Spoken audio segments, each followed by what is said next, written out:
Alright. I wish the blinds went up. You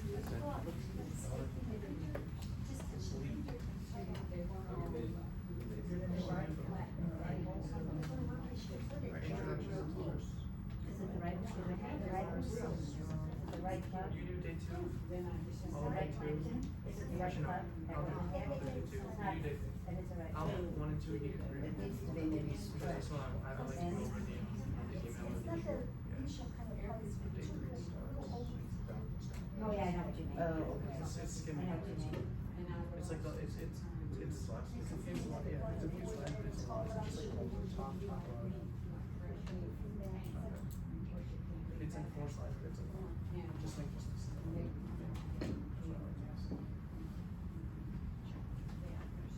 Alright everyone, how's everyone doing today? Everyone's doing good?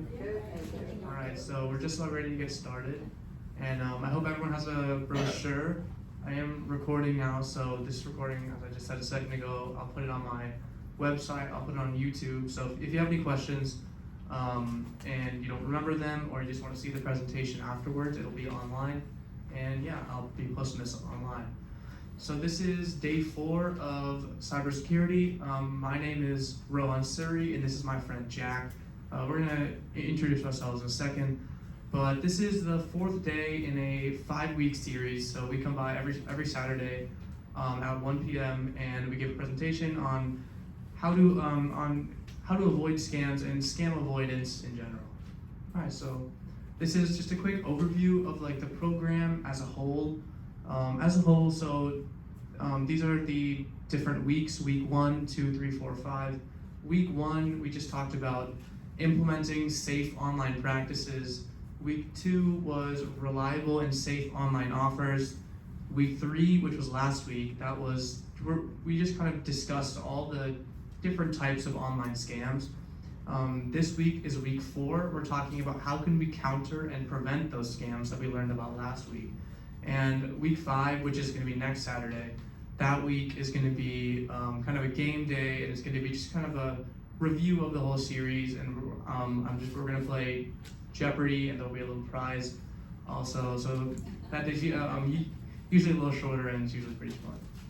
All right, so introductions. My name is Rohan Suri. I'm a junior at Flint Hill School in Oakland, Virginia, and I'm passionate about information technology and online safety.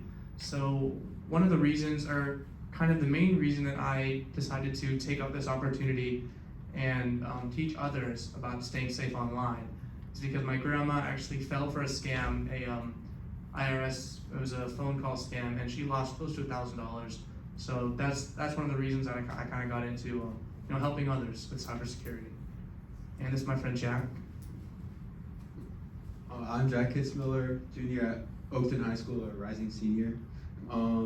And the reason I'm doing this is I wanted a way to help the community, and I heard Rohan was doing something like this over this community center, and I thought it'd be fun and interesting to help out with it. That's Jack. So we'll just get straight into it. So this week is really kind of a slight review of all 3 previous weeks. So if it's your first week, we're kind of going to go over everything and sum up all of the preventative practices that we've talked about in the previous weeks. So if it's your first week, you should be good to go. So this is the agenda for today. This is also on the brochure as well, in case you want to know where we are. But essentially, this day we're going to talk about day 1, day 2, and day 3 topics. So these are the previous weeks. We're going to sum them all up in one day, and that's going to be today. And then at the end, questions and help implementing. So that's essentially, if you have any questions about any of the things that we're talking about after the presentation or during the presentation at any time, feel free to raise your hand and I'll answer any questions.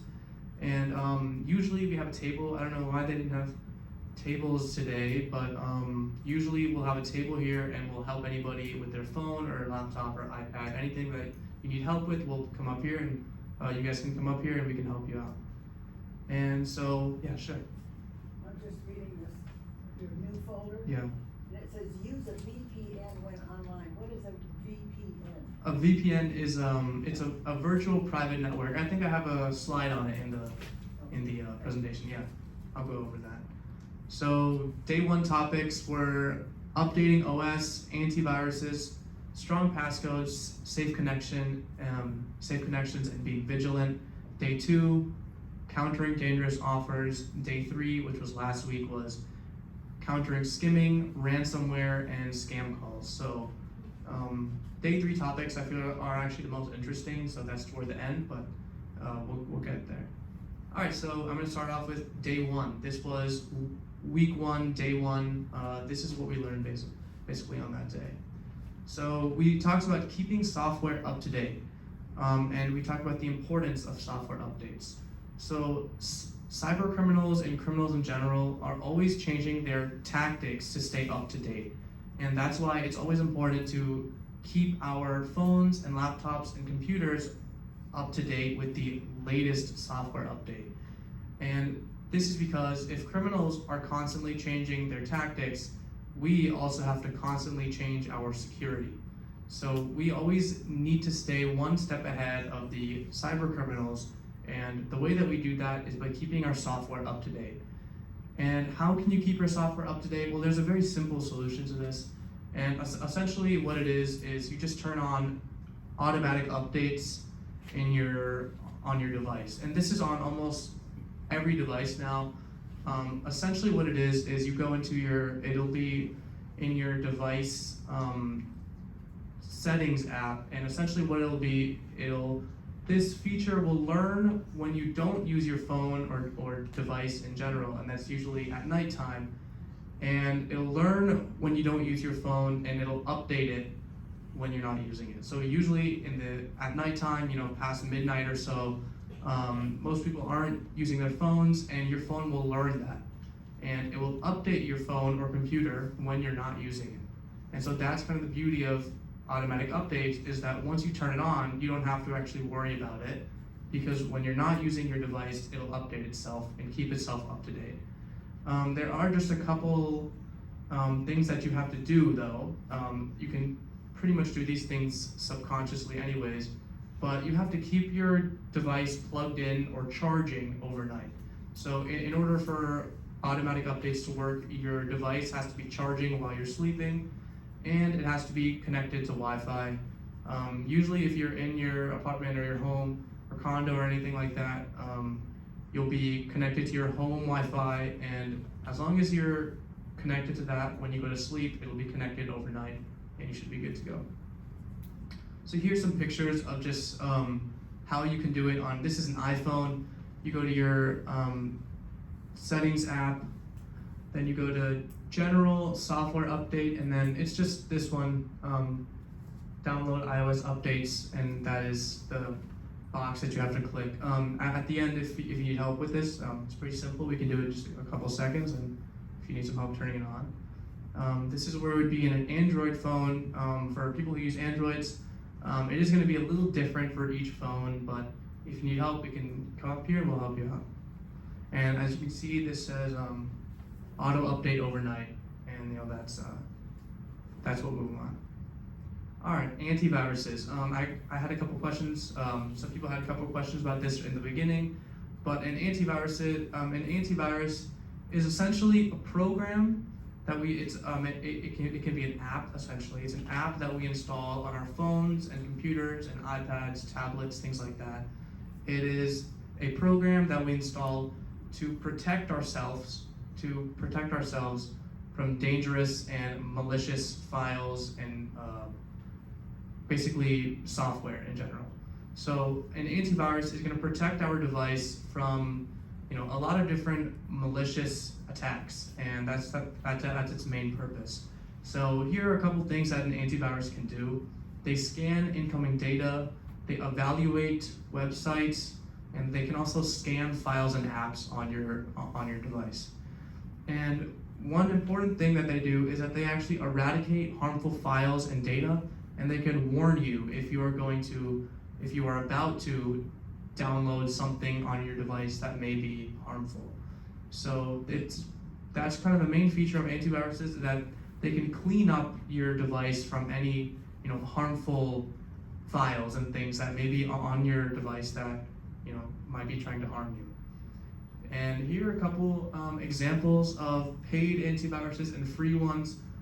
Free ones work well, but paid ones have a little bit more features and allow you to have an antivirus on multiple devices. So if you have multiple devices, a paid antivirus might be the best one, but if you're just using one, a free one is also good as well. And just to go through them, a few paid ones are McAfee, Norton, and Bitdefender, and some of the top free ones are Avast. Bitdefender has a free version, and another one called AVG. AVG I think might only be on your computer, but Norton and McAfee can be on your phone, computer, iPad, anything like that. And I personally recommend Norton just because I've been using it for a long time and it really has held up. And yeah, but McAfee, Bitdefender, Avast, AVG, they're all great ones. If you have one of these, or if you have one that's not on the list, I'm sure it's fine. If you want, you can ask a question, I'll do some research and see. But yeah, this is essentially what an antivirus is. It will protect your device from harmful data. Oh, here is a few slides on what an antivirus can do when you're browsing the web. So as you can see, this person is trying to buy flowers, so they went into Google and searched up flowers. And this is an example of Norton. What Norton is doing is it is telling the user that this site is safe, right? And there's going to be a green check, and it's going to say safe, just like that. And this is important because if there are bad sites and harmful sites, it'll actually tell you that it's unsafe, right? So this person is trying to maybe buy something online or search the web, and malicious site comes up. And Norton is actually going to tell the user that this site is unsafe, please don't enter it. But let's say the person does end up clicking on it, it'll actually block the website so that you actually can't do anything. And that's kind of the beauty of an antivirus, is that it'll warn you before it actually has to do something. And that's one of the main things that an antivirus can do. And also in day one, we talked about creating strong passwords. So there's just a few different, there's just kind of these three things are kind of the main characteristics of a strong password. But having a strong password is important, right? It ensures that you are secure online. It secures your personal information, your financial data, your personal data, and any files and videos, photos that you might have. And overall, you get improved privacy online, and that's very important. And so, how do we create a strong passcode? There's three different characteristics we want. We want them to be unique, long, and complex. So a unique password, that is essentially when we don't use the same password for each of our accounts. When we use the same password for each of our accounts, it's possible for a criminal, if they were to hack one of our accounts, they could now have access to all of our accounts. Since all of our accounts share the same password, if they learn one password, they learn all of them. And so that's why we need to change our password for each of our accounts. And they also need to be long. You want them to be 10 characters or more. And complex, we want to add some symbols and numbers into them just to make it harder to guess. And nowadays, there are actually computers and software that will try thousands of passwords, every second or maybe every minute even. They'll try thousands and thousands of passwords to try and guess your password. And if we have symbols and numbers and we have long passwords, it takes a long time for a computer to guess that. And it might crack it at some point, but it might be in a long time, and a criminal might give up at that point. And that's why it's important, to keep it long, complex, and unique. All right, having safe connections. So this is where I got a question about VPNs, but I'll go over that in just a second. But the importance of safe connections, cyber criminals, especially in public spaces, a lot of people might not know this, but they can introduce kind of a fake Wi-Fi network in a public space. So this is usually in like airports, train stations, coffee shops, things like that. Essentially what they'll do is they'll make a fake Wi-Fi network which you can connect to using your phone or computer or something, and it might be along the lines of, you know, free Wi-Fi or Wi-Fi or something like that. And it's usually an open network, you know, it doesn't require a password for you to join. And what this fake network is designed to do is whoever connects to it, it's designed to steal their information. So if you were to do, you know, anything personal, like access your bank account or maybe go on Facebook or Instagram or something like that, it's gonna steal any data that goes through your phone. That fake network can, you know, steal it. And another thing that criminals can do, and this is especially popular in airports, they can introduce, you know, fake charging ports. And essentially what these are they're these small USB ports that people use to charge their phones. And what they can do is actually take out the real ones and put in fake ones. And those fake ones, once you plug into them to charge your phone, it may say that you're charging, but it could actually be just stealing your data. So those ones, you can't actually tell if they're real or fake, or real or malicious, but in public spaces and in airports, it's very popular for some charging ports to just be, you know, taken over by criminals, and when you plug into them, it steals your data from your phone or whatever you're charging. This is usually your phone or your iPad, not really computers, but with your phone and iPad. If you plug into these harmful charging ports, they can steal your data. Does that apply to any free Wi-Fi anywhere? It's not any free Wi-Fi. There are some free ones that are actually legit, but there are a lot of fake ones where, you know, it says free Wi-Fi, but it's actually just a criminal that's trying to lure people in with the word free, and it's just an open Wi-Fi network, and they just want to steal the data of people who connect to it. And there's no way to tell the difference?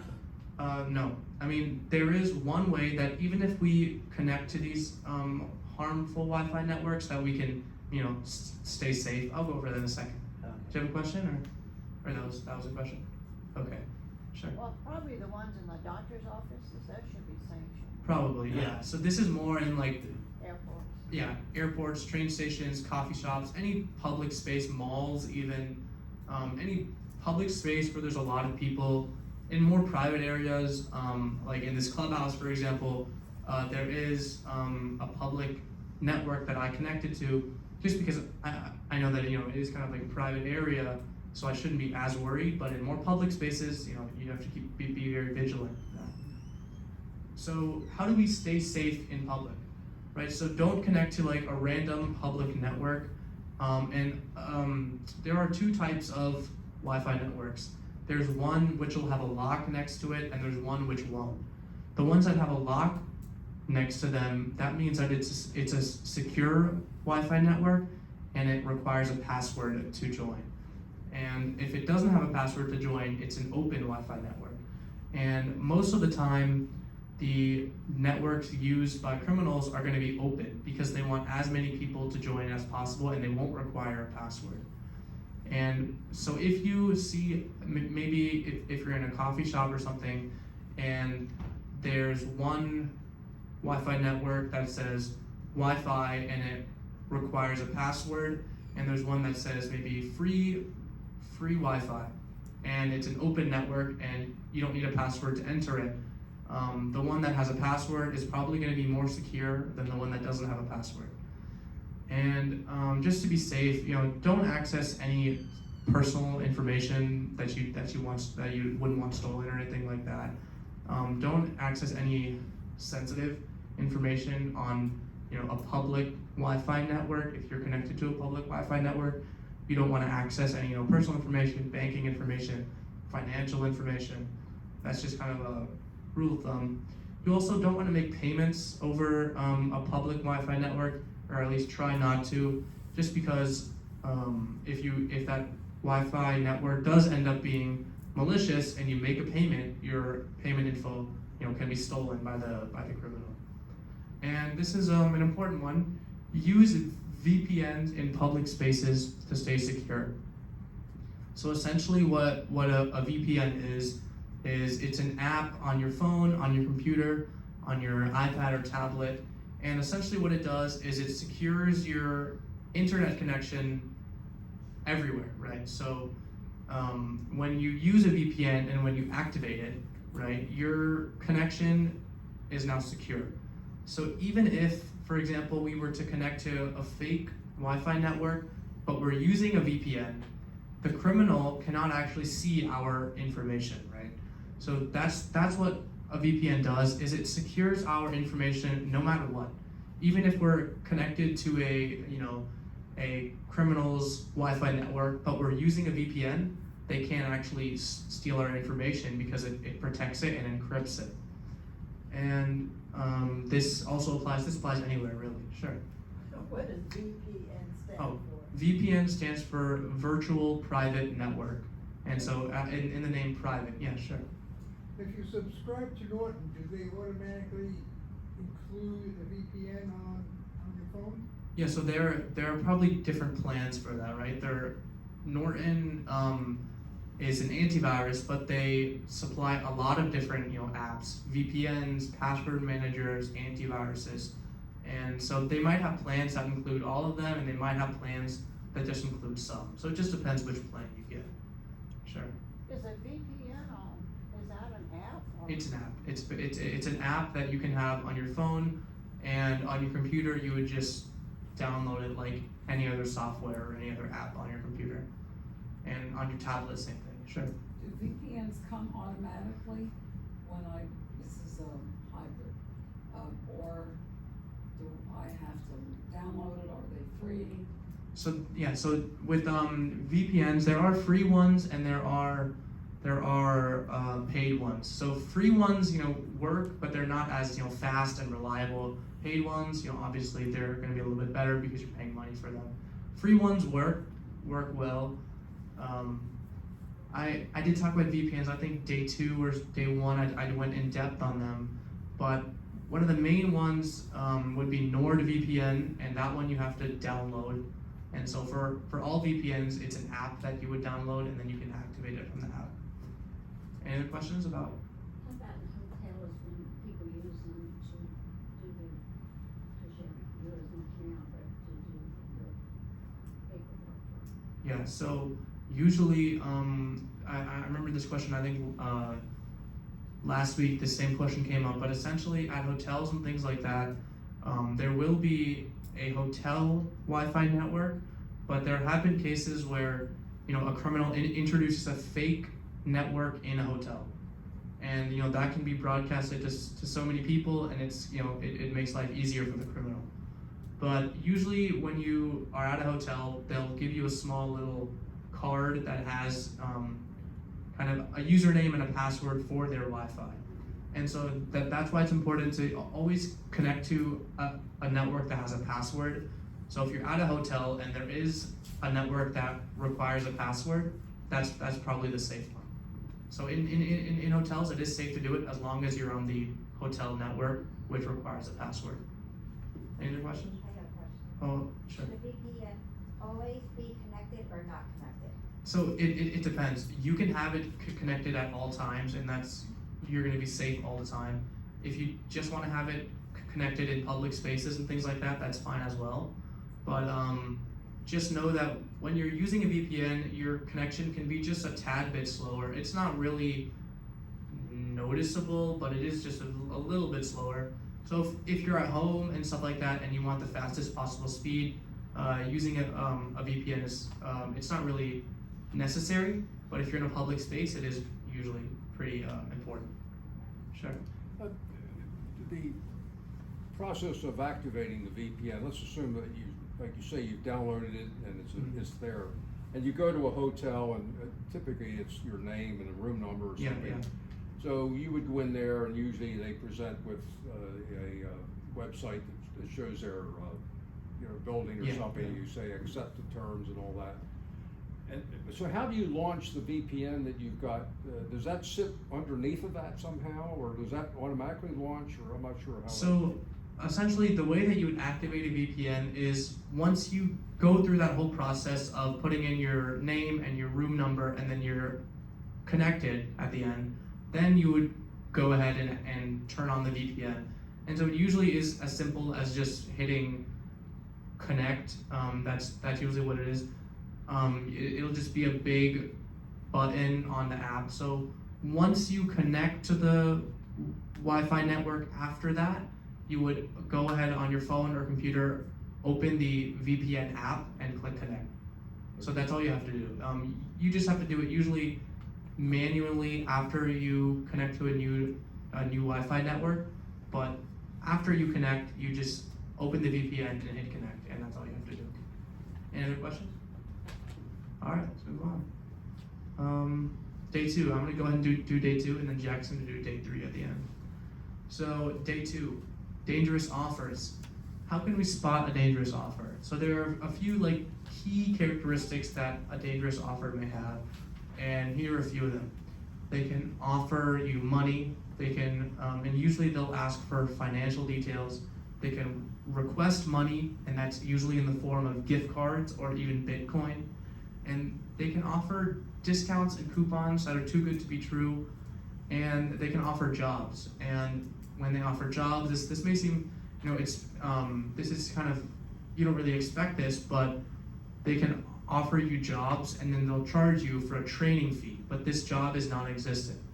And so they've offered you a job, and let's say somebody were to fall for this fake offer, and then they pay a training fee, which is maybe $50 or something like that. And because this job doesn't exist, they just paid for nothing, really. All right, and the last one I put on here, I put a star next to this just because it's not really an offer, but this is important as well, and it's account deactivation. And this is essentially, you can get an email, a text, sometimes even a phone call saying that your account has been deactivated. This is very common. And usually it'll be like an Amazon account, a Facebook account, maybe even Google account, something like that. And you can get a text or an email saying that your account has been deactivated, please reactivate it. And this is almost always a scam because accounts don't just get deactivated out of the blue. That's just kind of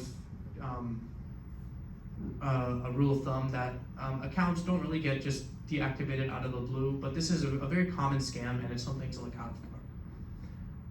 Continue. This is specifically for emails, but you should, let me rephrase this. Sometimes you can get dangerous offers in your email, and the things that you have to look out for in that email is you have to look for small misspellings in the email address, a sense of urgency to make you act without thinking, and sites. And for example, if you were to click on a link in an email and it takes you to a site that may look unofficial and rushed, that's kind of a telltale sign of an email scam. So I'm going to go over this in just a second, what like bad emails look like, but here is how you can tell between a real sender address and a fake sender address. So this is essentially when scammers will send you an email, but they will change the email a little bit, right, to kind of appear as a person that you know. So they'll take the email of kind of a person that you know, and they will change it just a little bit because obviously they can't copy the same exact email. They have to change it a little bit, but it looks almost the same and it's designed to trick people. And this is especially common in large corporations, but I'll get into that in a second. So in the real sender address, it's johnsmith@happycompany.org. And over here, the fake sender address, it's John is spelled wrong. There's a dash in between Smith and John, and it's happycompany.com. So it's spelled wrong, right? It doesn't have as many A's, and it doesn't have as many letters in it, and it's just spelled wrong in general. But it looks similar to the real John Smith at happycompany.org, but it's not. It's actually a scammer that's trying to trick somebody that this is John Smith, so if you don't pay enough attention, they can pass as John Smith. And another thing that I said just a second ago was that this is very common in corporations. And what I mean by that is that scammers will try and infiltrate an organization. So I'll use this company, Happy Company. So let's say that there's kind of like maybe a CEO at Happy Company that's named John Smith, and there's somebody that works at the company that has access to maybe the accounts and things like that. So a scammer will try and fake the email of John Smith, which is the CEO, and try and email this accountant to send, this much cash to this address, right? And that's what they'll try and do. They'll try and trick people that aren't as high up in the corporate ladder. They'll try and trick people that are kind of, in the middle or at the bottom to send money somewhere else because they're posing to be a CEO. So they're gonna say, oh, because this accountant that's not as high up is saying, oh, I got an email from the CEO, it's telling me to send money here, and they might just do it out of urgency, saying, oh, the CEO wants me to do this. But it's not the CEO, it's just somebody that's posing to be the CEO. That's kind of just some interesting details. So how do we counter dangerous offers? So this is through emails and also online. So when we're countering a dangerous offer, we want to use an ad blocker. Essentially what an ad blocker is it blocks ads from appearing on our screen, and it minimizes our chances of actually even seeing a dangerous offer in the first place. So in an ad blocker, it's a little more complicated. It's an extension that you can have on like Chrome, and this is on your computer. I don't know if there are any ad blockers for your phone, but on your laptop or big desktop computer, it's basically just an extension that you add to your browser. So if you're using Chrome, you're using Google, Firefox, things like that, it's just an extension that you add on, and it blocks you from even seeing ads. We can report fishy emails as spam, right? And we can block the senders. And essentially what this is gonna do is if we block enough spam emails and scammer emails, our email will actually learn that these emails are from a scammer, and it'll filter them out automatically, so we don't even see them, right? So if we report enough emails and block enough emails, our email will learn that these types of emails seem to be, spam, and it's going to just filter them out before you even see them in the future. And we can also filter out text from unknown senders. I'm going to go over that in a second, but essentially what that is it's just we just kind of filter out unknown text from our phone. And we can also filter out unknown callers. This is already done in almost all carriers now, almost all mainstream carriers. They'll actually alert us if the person calling us is a potential spam call. And it'll just come up on your phone as potential spam. And if you see potential spam, best thing to do is just allow it to go to voicemail, because if it is a scammer or something like that, and they might not leave a voicemail. If they do, you'll probably be able to tell if it's a scammer. But if it's a friend or something like that, and your phone has accidentally identified them as spam, then they can leave a voicemail and you'll know and you can call them back. So if you see potential spam on your phone, best thing to do is just allow it to go to voicemail so you can see who it actually is. Any question? Or? Oh. So how to install an ad blocker? So this is specifically for Chrome. If you're using Chrome, if you need help with this, we don't have a table today, but if you need help with this, we can always help you out. But essentially what you do is you navigate to the Chrome web store, and you would, the way that you do this is you just go into the search bar and you search up web store, and it's the first link. And then you click, and then you would just go on there and you would search up ad block, right? Once you're on the web store, you search up ad block and you just hit add. And you just hit add to Chrome, and it's gonna just add it up here in the top right corner. And it's just gonna be there, and it's gonna sit there and it's gonna block ads. You don't have to worry about it. And if you're on Mac, it's a little bit different. You just would download it from the App Store instead of the web store. If you need help with this, of course, we're here to help. And yeah, if we can assist anybody with installing it. How to report a fishy email. So this is actually a fishy email that I received when I first started the seminar. I think I started in March.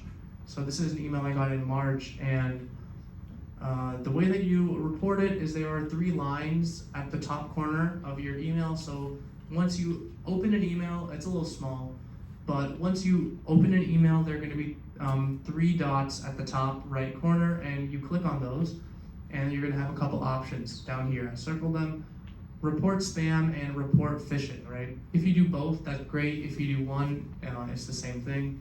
But when you report spam and report phishing, it kind of tells our email, that this type of email is spam. And eventually it's gonna learn that these emails are spam, and it's gonna filter them out, just like that. How to filter out unknown callers. So this is actually text messages. This should be how to filter out unknown.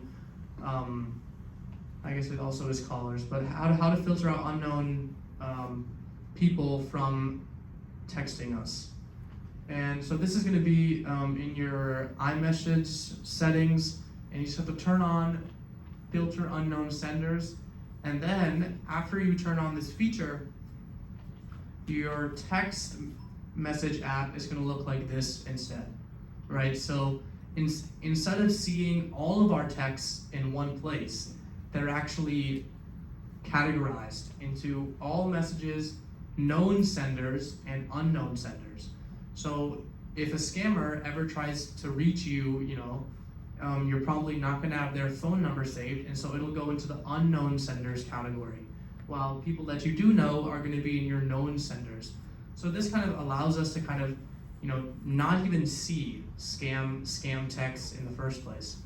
And if you want to see all of your text in one place, you can click on all messages, and that's back to normal. But for the most part, you can just stay in your known senders, and you won't even see any scam texts. All right, this is on Android. If anyone has an Android, it's a little bit different for each Android. But if you do, we can help you out. But it's just going to be in your messages settings, and it's going to be called spam protection. It's going to be in your settings, and you just have to turn that off. All right, day 3, Jackson, take over from here. All right, so day 3, we're gonna be going over other dangerous scams that happen in person and online. So, does anybody have any questions so far about what we've gone over or anything?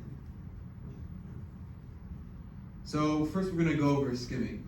So skimming is, as it says, illegally installed devices on payment terminals. So for example, if you're going to your bank and to pull out money from the ATM, what they do, as you can see here, they put an identical scammer or skimmer over the existing card payment slot. And what happens is when you put your card in through this skimmer, it actually reads your card information, and steals it from you. And this can happen anywhere, but usually it's at more populated or more popular banks, just so they can have a higher chance of scamming someone or getting their information. It could be at gas stations, ATMs, convenience stores, or any place where people will be putting in their card or anything. So, and you can even check if they're there. Usually they're easily removable. You can pull it straight off. So when you're going to put your card in, if it looks a little weird, or you're just a little worried about if it's actually a real scammer or skimmer, you can just try pulling it off and see if it comes off. And as I said, it steals your credit and PIN information, and usually they're hard to detect in one name, but usually they're easy to pull off if you want to check. Ways to counter skimming. Usually you want to choose pumps that are closer to the store or the actual station itself, because scammers will try to put this type of skimmer away from their view, just so it's more discreet and they can't see what they're doing. Or if you want to be even more safe, you can go to the clerk inside of the gas station to pay for the gas. That way there's no way that they can actually steal your card or your information. And when you use your debit card, just make sure you put your hand over your PIN. They might have installed a camera that you can't see to look at the PIN, or they might have someone trying to look like maybe they might even have binoculars. That sounds crazy, but somebody might be trying to look at your PIN as well. At convenience stores and ATMs, just as I said, check for loose slots or loose parts where you put your card in or on the ATM machine, and if you give it a slight pull, it might come off. Any questions so far about any of this? Okay. Now let's go over ransomware. So ransomware is malicious software that you might have downloaded by accident or unknowingly. There's many ways this can happen. It can happen, as we talked about before, scam emails. You might click on a link, and that link might actually download ransomware onto your computer. And what ransomware does is it locks out your computer and kind of takes all your computer information for ransom. So when you try opening up your computer, it'll say, oh, pay this amount of money to get your information back, or anything like that. And on the next slide, I believe there's a picture of this. If not, I can kind of go over what it looks like.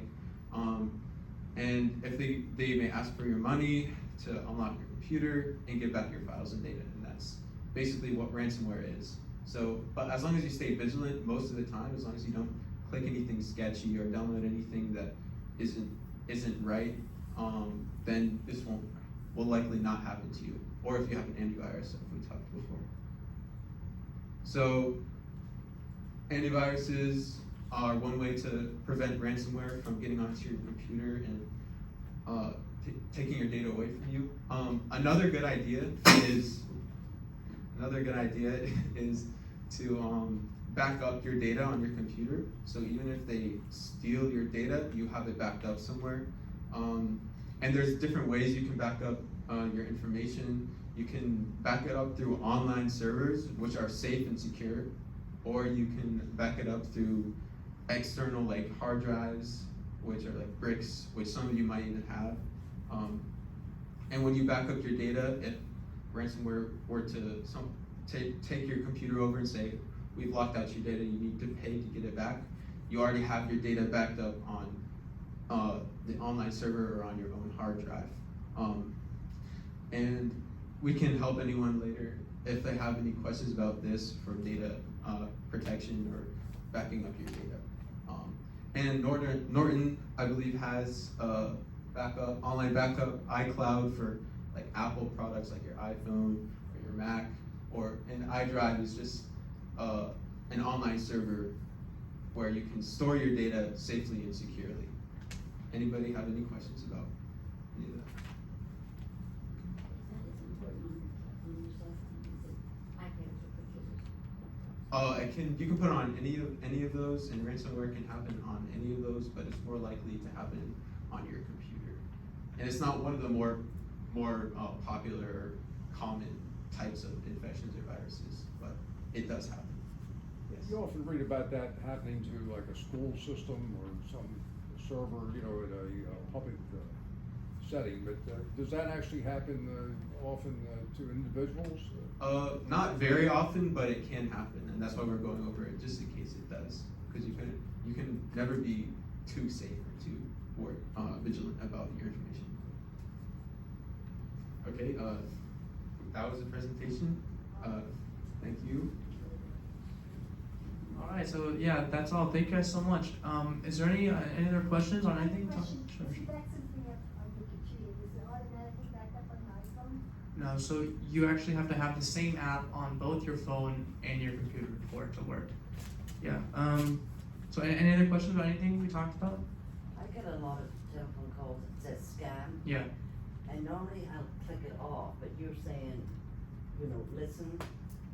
Yeah, so if you're sure that it's a spam call, there's actually two things you can do. If you want to hang up, you can, right, and just hang up the call. But if you allow it to ring, for example, right, what these scammers do, and a lot of them are overseas using these big computers, just auto generating random phone numbers until they hit a real person, right?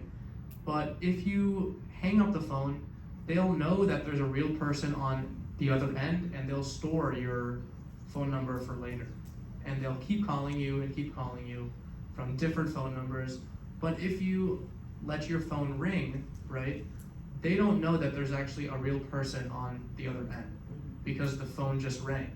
Nobody hung up, nobody picked up, it could just be a false number. So if you hang up the phone, they will know that there's a real person on the other end, and they hung up the phone, and they'll store your phone number for later to call. And so it's actually, you can hang up if you want, but it is best to just let the phone ring so they think that it's just a false number that they generated. Yeah. I had one the other day, and it said spam call, and they were supposed to be the police and were raising money. Okay. Oh. Yeah. Oh, you're saying it was supposed to be the police, and It was a scammer. oh, it was a scammer. Oh, okay. Yeah. So scammers take up a lot of different personas. There's so many different ones. They'll take up a lot of government agencies. Police, as you said, IRS. Just really. I think, especially for the elderly population and the senior population, they will kind of target Social Security and things like that. And so that's a really popular one, especially if they know that this person is older in age. They will kind of use Social Security as one of their lines. Sure. On spam calls, I went into settings and unknown calls. Yeah. Not ring. Mm-hmm. It's been wonderful. It's been wonderful. I didn't know they come in. Yeah. So that's great. So what she just talked about was in your iPhone or Android settings. Excuse me. You can actually just block unknown callers from even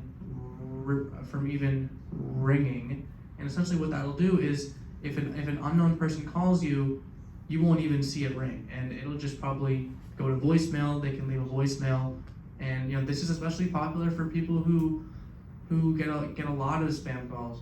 And if you get a lot of spam calls and you're 99% sure that it's not some old friend calling you, that you don't have their number saved, you can just silence unknown callers and they won't even ring. And it'll be like you probably have a lot more peace of mind because your phone isn't constantly ringing all the time. And also it indicates on there if it's spam with a little symbol to Yeah. that will show that it's somebody that you should. Yeah, exactly. So on your iPhone, I don't know if this does it on Android, but on your iPhone, there'll actually be a small little check next to a verified caller. And what a verified caller is it is a caller that has been verified by the carrier.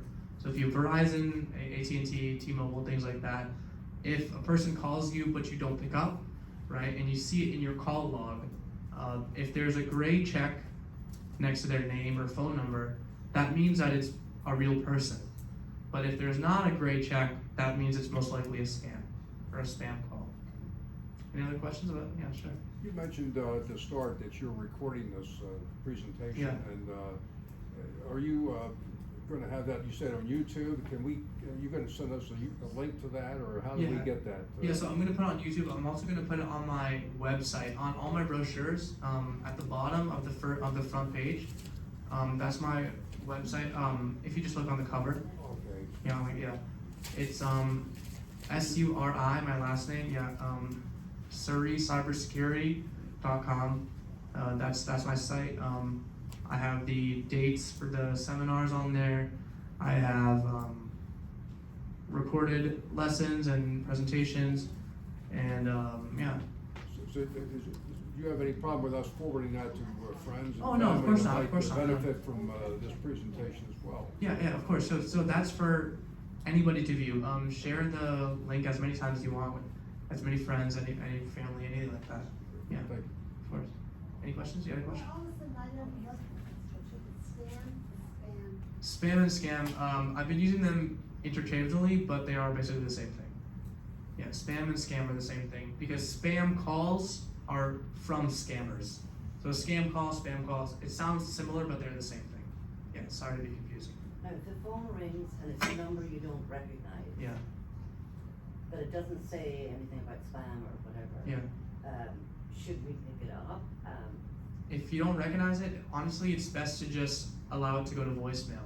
Because if it is a person that you know, they might just leave a voicemail. Right. But if it's a scammer and they say, oh, you owe me money or something like that, and that's what they say on the voicemail, then you know, man, this is a scammer. Right. Yeah. A question back here? And then there's lots of seminars that come up on the phone.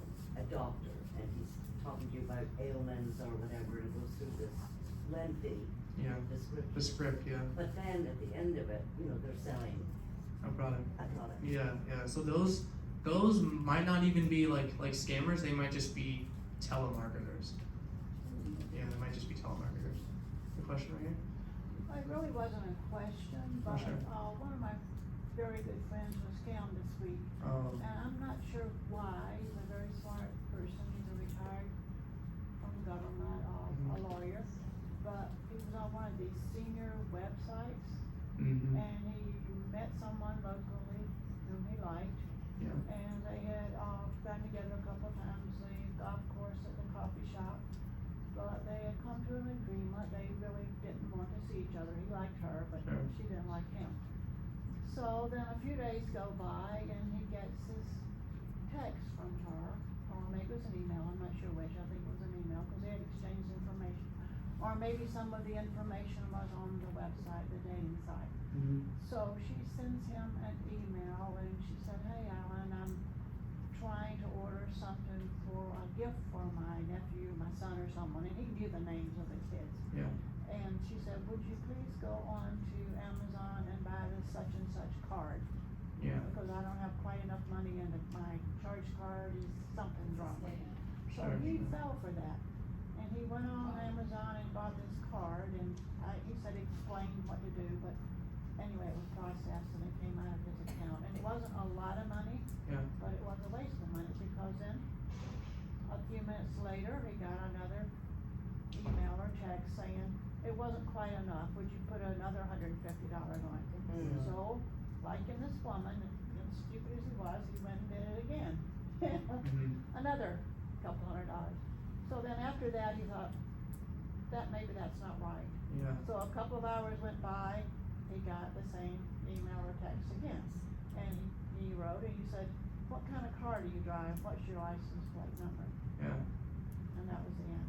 Yeah, yeah, that's actually terrible. So I actually I have never heard of it where the scam actually moves to the physical world. Usually what I've heard of and what I see a lot of the times is a scam where a person, and this is kind of like a love email scam where there'll be a person who's saying, oh, I'm very interested in you, can you buy this for me? But it's just a scammer. It's not actually it is a real person, but they're not actually But then the question was, yeah. he said, oh, she's a very good person, she wasn't involved in this, and it's like someone else is scammed into these sites, and they're getting these email or texts, and they are actually, I told him, if he's got a phone number for her, call the phone number. Yeah. And he does. I don't know if he's called her or not, and I said, leave a message and say, if it's not you, somebody's scamming you. Yeah. But I don't know if that's possible, I don't know how people get this information from these websites. So what I would imagine is that Dating sites. I don't know, cause I'm not on them, I don't know what it's about. yeah.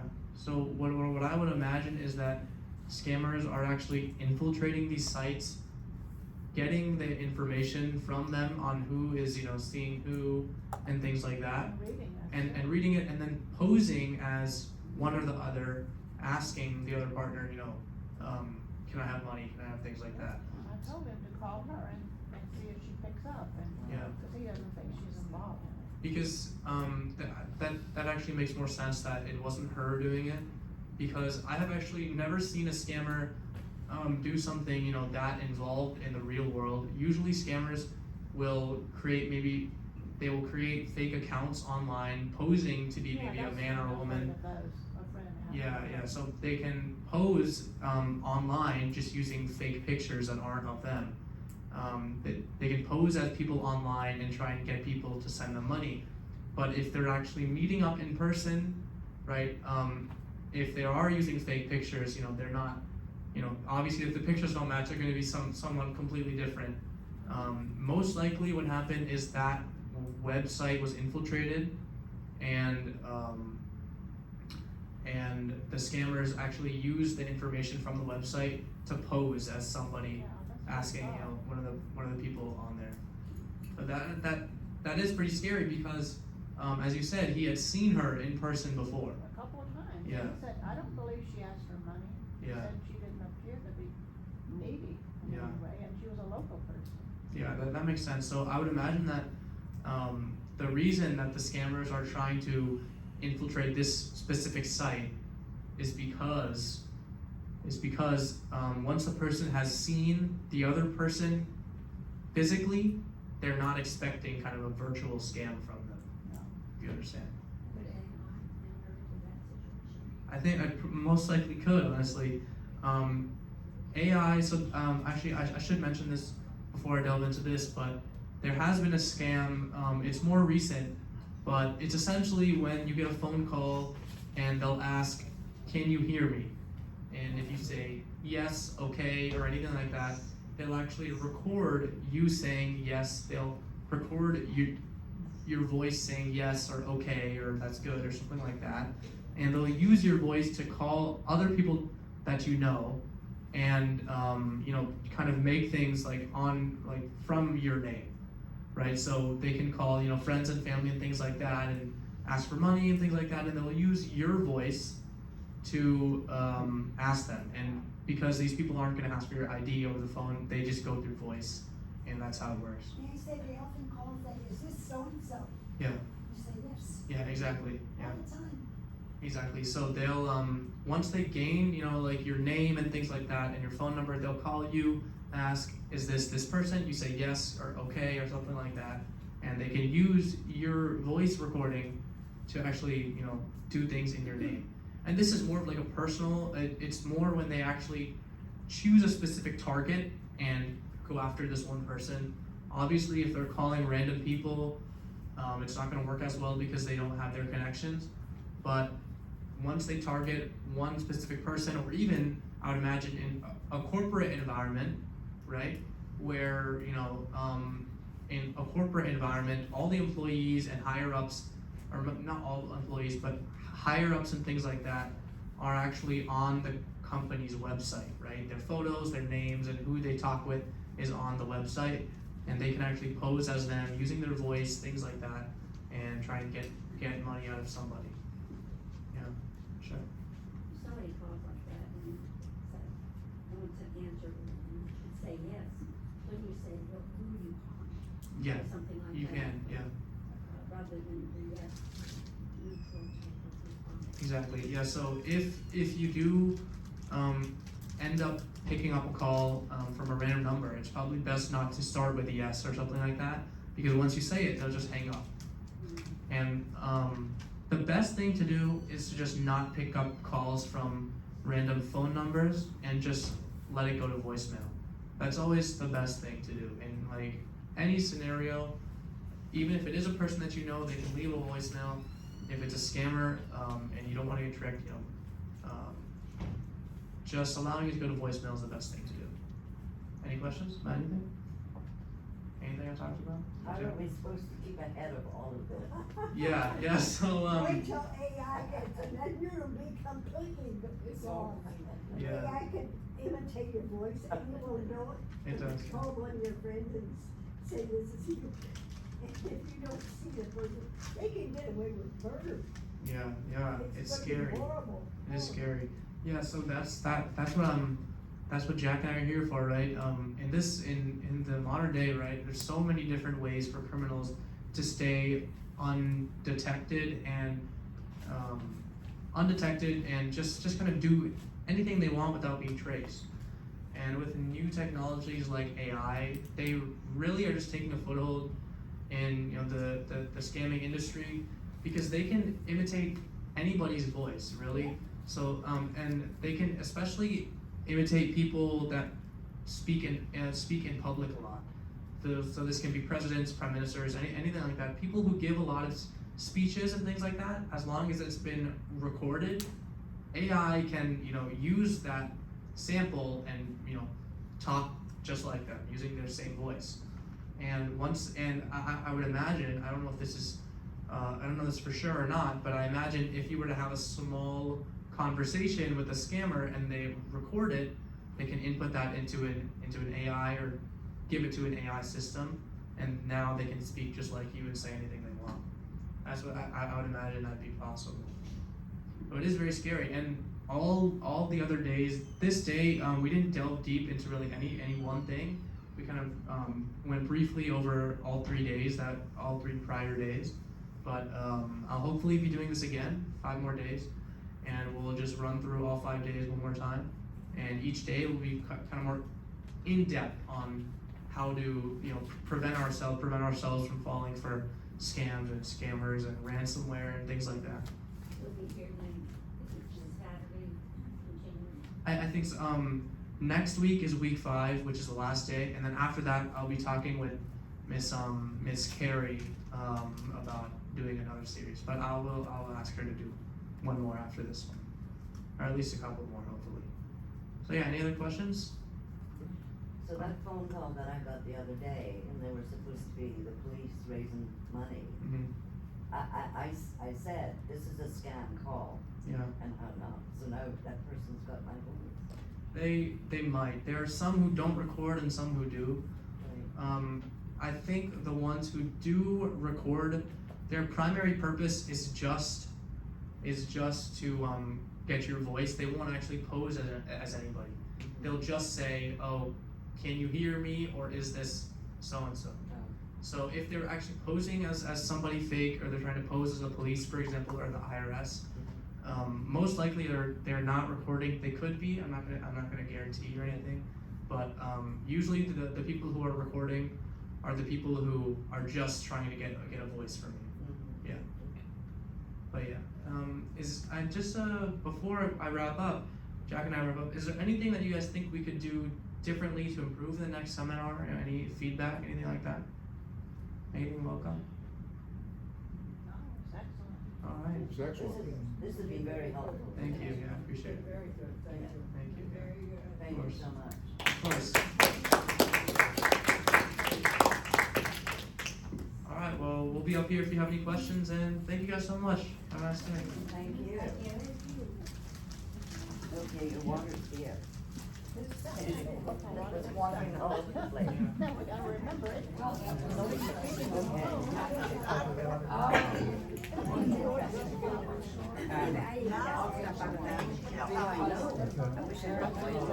Stuff to think about. Oh, wonderful. Thanks for taking the water up.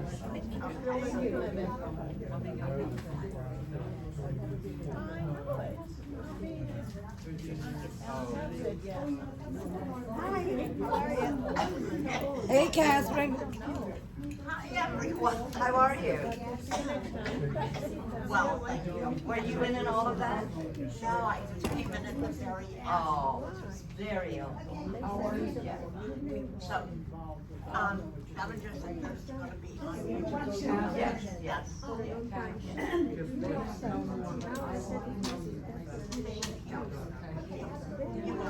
Bye-bye. Okay. Yes, really. That was good. Everyone should Said yes to just make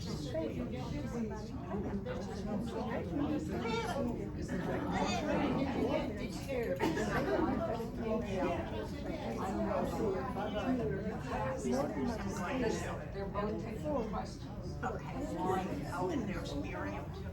I was gonna ask you, okay, I'll bring them in.